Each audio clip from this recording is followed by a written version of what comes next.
आज हम आपको बताने वाले हैं हंगामा ओरिजिनल्स वेब सीरीज रात्रि के यात्री के बारे में। इस सीरीज में टोटल 5 एपिसोड हैं। पांचों की स्टोरी अलग अलग है।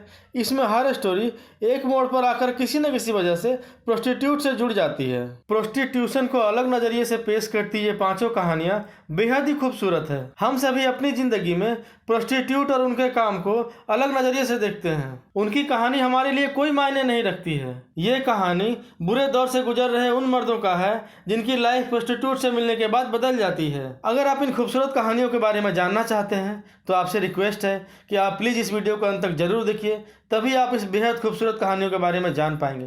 तो चलिए शुरू करते हैं। स्टोरी नंबर 1, रूपांतरण। कहानी की शुरुआत होती है माँ बेटे के झगड़े से। रुद्र बहुत गुस्से में है। रुद्र को पता चल गया है कि उसकी माँ एक प्रो है। रुद्र की माँ ने न जाने कितनी रातें काली की होगी, कितने कष्ट झेले होंगे अपने बेटे रुद्र की ज़िंदगी में उजाला लाने के लिए। और आज जब वही बेटा पढ़ लिख गया है, अपने पैरों पर खड़ा हो गया है, तो वो अपनी माँ को उसी सामाजिक नज़रिए से देख रहा है जिस नज़र से दुनिया एक प्रो को देखती है। रुद्र कहता है, अब समझ में आया मुझे, तुम्हें पापा ने ज़रूर इसीलिए छोड़ा होगा। तुम माँ कहलाने के लायक ही नहीं हो। घिन आ रही है मुझे अपने आप से कि मैं इस घर में पैदा हुआ। मुझे नफरत हो रही है अपने आप से कि मैं तुम्हारा बेटा हूँ। इसके बाद वो गुस्से में घर से निकल जाता है। माँ लगातार फ़ोन कर रही है, ये फ़ोन नहीं उठाता है। रुद्र बहुत रो रहा है। उसे विश्वास नहीं हो रहा है, उसे यकीन नहीं हो रहा है कि उसकी माँ ऐसा काम करती है। माँ उसे अब वॉइस मैसेज भेजती है, मैं हमेशा यही सोचती थी कि जब तुम्हें पता चलेगा तो मैं किस तरह समझाऊंगी। तू कभी नहीं समझ पाएगा कि किन अंधेरी गलियों से बचाती हुई मैं तुम्हें आज यहाँ तक लेकर आई हूँ। तुम पर उन रातों का असर ना पड़े, इसलिए मैंने खुद को अंधेरी गलियों में धकेल कर भी तुझ पर उसका साया तक नहीं पड़ने दिया। मुझे माफ़ कर दे बेटा, मुझे माफ़ कर दे। रुद्र अब रेड लाइट एरिया में आता है। ये रवि है, ये एक पिंप है। ये इसे कस्टमर समझकर अपने साथ लेकर जाने लगता है। रुद्र बहुत गुस्से में है। ये उसके मुंह पर पैसे मारता है और उसके साथ चला जाता है। दरअसल वो आज उस दुनिया को देखना चाहता है, महसूस करना चाहता है। रवि अब उसे यहाँ की सबसे खूबसूरत प्रो के पास लेकर जाता है। ये है निषाद। रुद्र बहुत गुस्से में है, पर वो इससे अपने अंदाज में ही बात करती है। निषाद इसे गुस्से में देखकर टोंट मारती है। रुद्र उसके ऊपर हाथ उठा देता है। अपनी माँ को चिल्लाता देख इसकी बेटी सिम्मी भी यहाँ आ जाती है। रुद्र अब उसे सब कुछ बता देता है। तेरी माँ गंदे काम करती है, बिकाऊ औरत है। तेरी माँ ये सब करके तुझे पाल रही है। कल जब स्कूल में बच्चे पूछेंगे तेरी माँ क्या काम करती है तो क्या जवाब दोगी? तेरा भी बड़े होकर वही हाल होगा जो आज मेरा हुआ है। तुझे भी एक दिन इसे अपनी माँ कहने में शर्म आएगी। निषाद अब उसे थप्पड़ मार देती है। रुद्र कहता है, तुम चाहे जितनी भी अच्छी माँ बनने का नाटक कर लो, ये बड़े होकर तुमसे नफरत ही करेगी। तुम्हारे अंदर एक माँ नहीं एक प्रो देखेगी। फिर तुम भी मेरी माँ की तरह मजबूर और दुखियारी होने का नाटक करना। निषाद कहती है, आगे चलकर हमारी बेटी हमें माँ कहे या प्रो, ये हमारा नसीब है। हमसे प्यार करे या नफरत, ये हमारा नसीब है। अब निषाद कहती है, जिस माँ ने तुम्हें खुद को बर्बाद करके पाला, तुम उसे गाली दे रहे हो। आज जो तुमने किया है वो मेरी बेटी कभी नहीं भूलेगी। जिंदगी भर मुझसे सवाल करेगी कि वो कौन था जिसने तुम्हें थप्पड़ मारा। तुम्हारी माँ ने न जाने कितने थप्पड़ खाए होंगे ताकि तुम खुश रह सको। न जाने कितनी रातें काली की होगी ताकि तुम्हारी जिंदगी में उजाला ला सके। अगर उन्होंने ये कष्ट नहीं झेला होता तो आज तुम भी कहीं पिंप होते। क्या तुम्हारी माँ को खुश रहने का हक नहीं है? और जिस माँ को तुम बाजारू कह रहे हो, उसी ने तुमको इस गंदगी से सालों तक बचा के रखा। तुम्हें तो अपनी माँ पर गर्व होना चाहिए, जिसने खुद गंदगी में रहकर भी तुम पर उसकी छींट तक नहीं पड़ने दी। कभी बैठकर उनका दर्द सुना है? तुम तो ये रात भूल जाओगे, पर मैं अब अपनी बेटी से कभी भी नजरें नहीं मिला पाऊंगी। रुद्र अब फूट फूट कर रोने लगता है। उसे एहसास हो गया है कि वो कितना गलत था। सिमी अब आकर उसके आंसू पोंछती है और उसे हक करती है। रुद्र अब घर आकर अपनी माँ के गोद में लिपट के फूट फूट के रोता है और उनसे माफ़ी मांगता है। और यहाँ पे ये स्टोरी ख़त्म होती है। Story number 2, age 69। ये कहानी है 69 साल के बुढ़े की जो अपने 2 किराएदारों के साथ रहता है। ये दोनों इस बुढ़े के अकेलापन को दूर करने के लिए इसे रेड लाइट एरिया में लेकर जाते हैं, पर ऐन वक्त पर वहाँ पुलिस आ जाती है और ये तीनों भाग जाते हैं। अब पुलिस इनके पीछे पड़ी है। वो दोनों तो जवान थे, भाग निकले, पर बुढ़ा पकड़ा गया। अब ये बुढ़ा अल्जाइमर यानी भूलने की बीमारी का बहाना बनाकर बचने की कोशिश करता है और बच भी जाता है। इसके बाद पुलिस इसको इसके घर पर ड्रॉप कर देती है। बुढ़ा दोनों के ऊपर भड़कता है, कहता है, तुम लोगों की वजह से मुझे पुलिस पकड़ के ले जाती अब दोनों बुड्ढे के साथ मस्ती करने लगते हैं। पूछते हैं, चाचा ये बताओ पुलिस से बच कैसे गए? बुढ़ा बोलता है, जिस तरह जवानी मज़ेदार चीज़ होती है ना, उसी तरह बुढ़ापे के भी बड़े फ़ायदे होते हैं। मैंने बोल दिया कि बूढ़ा हो गया हूँ, ऊपर से मुझे भूलने की बीमारी भी है। भूल के मॉर्निंग वॉक पे निकल गया, टाइम का पता ही नहीं चला। अब नीरज कहता है, चाचा आप टेंशन मत लो, अगर बाहर रिस्क है तो क्या हुआ, आजकल इन सब की भी तो होम डिलीवरी होती है। हम आपके लिए इंतज़ाम करते हैं। ये अब प्रो को घर बुला लेता है और चाचा भी हीरो बनकर बैठ जाते हैं। और जब प्रो घर के अंदर आती है तो हर्षित उस लड़की को देखते ही पहचान जाता है कि अरे ये तो साधना है, इसके बचपन का प्यार जो गांव से भाग गई थी। ये अब साधना के घर वालों को फ़ोन करके बताता है कि देखो आपकी बेटी देह का व्यापार कर रही है। अब यहाँ साधना के घर वाले रो रहे हैं, उसके ऊपर चिल्ला रहे हैं। उन्हें लगा था कि वो किसी लड़के के साथ भागी है, पर वो तो यहाँ आकर ये सब कर रही है। अब चाचा के पड़ोसी भी आकर चाचा के कैरेक्टर पर सवाल करते हैं और उसे सोसाइटी से निकालने की बात करते हैं। कैसा ठरकी बुढ़ा है, इसके बेटे को कंप्लेन करो, ये अगर यहाँ रहेगा तो हमारी सोसाइटी की बच्चियाँ भी सुरक्षित नहीं रहेगी। ये सब होने की वजह से चाचा का दिल टूट गया है, पर नीरज उनका मूड ठीक करने के लिए उन्हें रेड लाइट एरिया में लेकर जाता है और उन्हें रूम नंबर 412 में भेजता है। चाचा रूम नंबर 412 में जाते हैं। यहाँ लड़की का मूड बहुत ख़राब है क्योंकि कस्टमर सब कुछ उधारी में करके चला गया और अब पैसे भी नहीं दे रहा। बूढ़े की उम्र देखकर लड़की बड़बड़ाने लगती है। चाचा हाथ लगाने की कोशिश करता है, भड़क जाती है। इसके बुढ़ापे को लेकर इसकी बेइज्जती करती है। मैंने दीदी को कितनी बार बोला है ऐसे बूढ़ों को ना भेजा करें। बूढ़े अगर तू मर गया तो सारा पैसा तो तेरे अंतिम संस्कार में ही लग जाएगा, मेरी कमाई क्या होगी, ठरकी बुढ़ा कहीं का। एक बार फिर से अपने लिए ठरकी बुढ़ा सुनकर ये गुस्से में आ जाता है और बोलने लगता है, हाँ हूँ मैं ठरकी। बंटवारे के बाद लाहौर से दिल्ली आया, सब धंधा दोबारा खड़ा किया क्योंकि मेरे अंदर ज़िंदगी में कुछ बनने की ठरक थी। जिस लड़की से प्यार करता था उससे शादी करने के लिए उसके घर वालों की लाठियां खाई क्योंकि मुझ में प्यार करने की ठरक थी। शादी के कुछ साल बाद ही घरवाली गुजर गई, मैं अकेला पड़ गया, लेकिन फिर भी अकेले अपने बेटे को पढ़ाया लिखाया काबिल बनाया। मैं चाहता तो दूसरी शादी कर सकता था, लेकिन मैंने नहीं किया क्योंकि मेरे अंदर जिम्मेदारियों को निभाने की ठरक थी। बेटा मुझे छोड़कर लंदन चला गया, मैं अकेला पड़ गया, तो क्या करूं, मर जाऊं या मौत का इंतज़ार करूं? अरे 60 साल का आदमी अगर सेक्स की इच्छा रखता है तो क्या वो ठरकी हो गया? मैंने पैसे दिए थे, कोई ज़बरदस्ती नहीं की थी जो तू मुझे ठरकी बूढ़ा कह रही है। 30 साल से मैंने किसी औरत को नहीं छुआ, लेकिन अब छूना चाहता हूँ। इतने साल अकेले रहने के बाद भी मैं मरना नहीं चाहता क्योंकि आज भी मुझ में ज़िंदा रहने की ठरक है। हाँ हूँ मैं ठरकी। इसके बाद बूढ़ा वहाँ से रोते रोते जाने लगता है। बाहर इसे यहाँ की कीपर मिलती है जो इसकी हम उम्र है। इसने अपनी सारी ज़िंदगी अकेले बिताई है और इसे भी एक हमसफ़र की तलाश है। ये चाचा की कहानी सुनने के बाद उससे बात करती है, बोलती है क्या हम एक दूसरे के हमसफ़र बन सकते हैं, और इनकी जोड़ी बन जाती है। और यहाँ पर यह स्टोरी ख़त्म होती है। स्टोरी नंबर 3, मुक्ति। ये है पहलवान नन्हे सिंह, कैदी नंबर 286। ये 17 साल की कैद के बाद आज जेल से रिहा हो रहा है।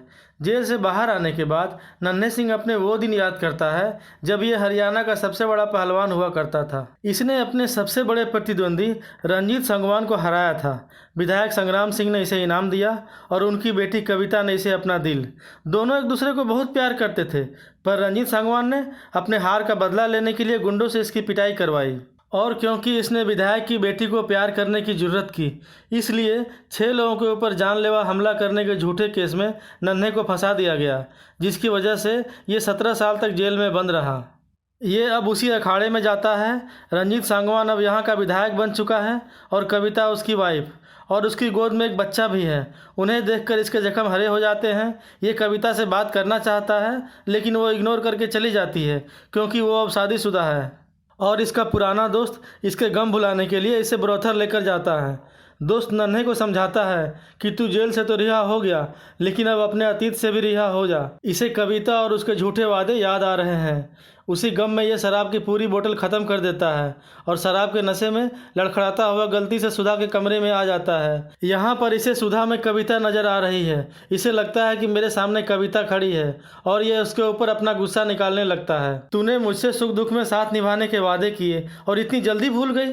जिसने मुझे बर्बाद किया तूने उससे ही शादी कर ली? तेरे बच्चे हो गए, तू अपनी ज़िंदगी में खुश है, पूरा शहर तेरी इज्जत करता है, लेकिन मुझे क्या मिला? मैंने तो सब कुछ खो दिया। मेरी जवानी गई, पहलवानी गई, इज्जत, शोहरत, मान सम्मान सब कुछ चला गया। तुमसे प्यार करने की मुझे इतनी बड़ी सजा मिली। सुधा अब समझ जाती है कि ये प्यार का मारा है। समझाती है कि तुझे कविता का धोखा तो नहीं मार पाया, पर उसके लिए मन में दबी नफरत जरूर मार देगी। फिर कहती है कि आप जिससे जितना प्यार करो, ये जरूरी नहीं है कि वो भी आपसे उतना ही प्यार करे। अब मुझे ही देख लो, मेरा पति ही मुझे धोखे से इस कोठे पर बेच गया था, तो क्या मैंने जीना छोड़ दिया? अब ये उसका गम भुलाने में मदद करती है और उसे समझाती है, तू जेल से तो रिहा हो गया है, लेकिन आज भी उस कविता के नफरत से रिहा नहीं हुआ है। मेरी बात मान, आज तू उसे माफ़ कर दे। और फिर उसके साथ सेक्सुअल रिलेशन बनाती है। और इसके बाद नन्हे सिंह जिस घड़ी को हमेशा अपने सीने से लगाए रखता था, उसे वहीं सुधा के पास छोड़कर चला जाता है। यानी अब उसने खुद को कविता के नफरत से आज़ाद कर लिया है। और यहाँ पर यह स्टोरी ख़त्म हो जाती है। स्टोरी नंबर 4, दाढ़ी से पहले नारी। ये है चक्रपाणी। इसके पापा पंडित हैं और अब वो इसके ऊपर भी पंडिताई थोप रहे हैं। इसे कल की ट्रेन से बनारस जाना है और मंदिर का कार्यभार संभालना है। यानी 21 साल की उम्र में ये महंत बनेगा। लेकिन इसे ये सब पसंद नहीं है और इसके दोस्त भी इसका मजाक उड़ाते हैं। कहते हैं अब तुम पूरी ज़िंदगी ब्रह्मचारी ही रह जाओगे। मनोज उसे कहता है, आज की रात तुम्हारी अपनी है, जी भर के जी लो, जो चाहे कर लो। ये उसके लिए एक जुगाड़ करता है। कहता है 1000 का काम 600 में हो जाएगा। अब ये रेड लाइट एरिया आता है और सलीम भाई से मिलता है। इसे 1000 के मज़े 600 में चाहिए, तो सलीम भाई इसे एक मोटी के पास फंसाकर भाग जाता है। मस्तानी अब इसे ज़बरदस्ती अपने साथ लेकर जाने लगती है, लेकिन ये जान छुड़ा के भागना चाहता है और बचते बचाते गलती से कैटरीना के रूम में चला जाता है, जो यहाँ की सबसे खूबसूरत लड़की है। ये अपना सारा सामान भी लेकर के आया है, क्योंकि इसे यहीं से ट्रेन पकड़ने के लिए निकलना है। ये बहुत घबरा रहा है। कैटरीना पूछती है, पहली बार है क्या? ये कहता है हाँ, और शायद आखिरी बार भी। चक्रपाणी अब बाथरूम जाकर अपना जनेऊ उतार देता है। अब लड़की से कहता है, कल हम बनारस जा रहे हैं, परसों से हम सन्यासी कहलाएंगे। उसके बाद काम, क्रोध, मोह और अहंकार सब छोड़ देंगे। फिर लड़की इससे कहती है, जब कुछ पकड़े ही नहीं हो तो छोड़ोगे क्या? कैटरीना अब उसे भरपूर प्यार देती है। उसे वो सुख देती है जो ना आज तक उसे मिला है और ना आज के बाद मिलेगा। कैटरीना अब पूछती है कि सन्यास के बाद ये रात तो याद रहेगी ना तुम्हें? चक्र कहता है कि मेरे लिए आप ही पहली और आखिरी हैं। हम आपको चाह कर भी नहीं भूल पाएंगे, क्योंकि ना मेरे पास गर्लफ्रेंड है और ना हम शादी करेंगे। कैटरीना अब उसे कहती है, आज मुझे भी पहली बार कोई ऐसा मिला है जो सिर्फ मेरा कहलाएगा, वरना यहाँ कौन आता है कौन जाता है किसी का कुछ पता नहीं। चक्र अब यहाँ से जा रहा है, मिलन के अनुभव के साथ, शारीरिक सुख के अनुभव के साथ, और अपनी टिकट यहीं छोड़ जाता है, क्योंकि उसे एहसास हो गया है कि वो ये सब नहीं कर पाएगा, और अगर किया भी तो सच्ची निष्ठा से नहीं कर पाएगा। उसकी ज़िंदगी में जिस वेदना की कमी थी वो आज इसको कैटरीना से मिल गई। और यहाँ पर यह स्टोरी ख़त्म होती है। स्टोरी नंबर 5, आखिरी रात। यह है गुरिंदर आहूजा उर्फ गैरी, एक शातिर चोर जो आज तक पकड़ा नहीं गया। पुलिस इसके पीछे पड़ी है, लेकिन इसकी शक्ल नहीं पहचानती। ये चोरी सिर्फ इसलिए करता है क्योंकि इसे जीतना और भागते रहना पसंद है। इसी में इसे थ्रिल मिलता है, पर यह सोचता है कि वो उस दिन रुक जाएगा, उस दिन से चोरी करना छोड़ देगा जिस दिन कोई इसका खेल समझ जाएगा और इसकी चोरी पकड़ लेगा। ये है नैना, एक प्रो, 6 साल से इस ब्रोथल में है। आज इसकी फेयरवेल पार्टी है, क्योंकि अब ये यहाँ से जा रही है। नैना देख नहीं सकती है, और इन 6 सालों में इसने अपनी आंखों के ऑपरेशन के लिए लाखों रुपए इकट्ठा कर लिए। जिज्जी अब कहती है, क्योंकि आज नैना की आखिरी रात है, इसलिए आज जो सबसे हैंडसम लड़का आएगा वो नैना के साथ जाएगा। गैरी अब पुलिस से भागता भागता गलती से ब्रोथल आ जाता है और जिज्जी इसे नैना के पास भेज देती है। ये बच्चा आकर नैना को बताता है कि जो लड़का आ रहा है वो एकदम हीरो है, जॉन अब्राहम जैसा लगता है। गैरी अब नैना के कमरे में आता है और आते ही देखता है नैना प्लास्टिक के थैले में ढेर सारे नोटों के बंडल भर रही है। नैना अब गैरी के करीब आती है, उसे छूकर महसूस करती है, उसके इत्र को सूंघकर पहचानने की कोशिश करती है। बोलती है, मोगरा लगाए हो? और ये क्या? तेज धड़कनें, उखड़ी सांसें, किस बात की घबराहट है? लगता है मुझसे मिलने दौड़ते हुए आए हो। गैरी बोलता है, पारखी हो? तुम जैसे कुछ और होते ना तो न जाने हम कहाँ होते। अब गैरी को समझ में आ जाता है कि ये देख नहीं सकती है। पूछता है, तुम देख नहीं सकती हो? अब नैना कहती है, मैं हर वो चीज़ देख सकती हूँ जो आँख वाले नहीं देख पाते। गैरी कहता है मुझ में क्या दिख रहा है। नैना कहती है एक चोर जो आज मुझे ही चुरा लेगा। नैना बताती है कि आज यहाँ मेरी आखिरी रात है, लेकिन अगर तुम मुझे पहले मिल गए होते तो शायद यहाँ से जाती ही नहीं। गैरी कहता है जिससे मैं एक बार मिल लेता हूँ वो दोबारा मुझसे मिलना ही नहीं चाहता। अब दोनों रोमांस करते हैं। नैना की आंखों में आंसू है क्योंकि ये उसकी आखिरी बार है, इसलिए नैना इसे काम समझकर नहीं करना चाहती। अब नैना बहुत खुश है। वो गैरी के मर्दानगी की तारीफ करती है, कहती है आज तक मैंने किसी क्लाइंट के साथ ऐसा महसूस नहीं किया है जैसा कि तुम्हारे साथ किया। नैना कहती है कि कुछ ही दिनों में मेरे आँख का ऑपरेशन हो जाएगा, फिर मैं देखने लगूंगी। मैं तुमसे फिर से मिलना चाहती हूँ।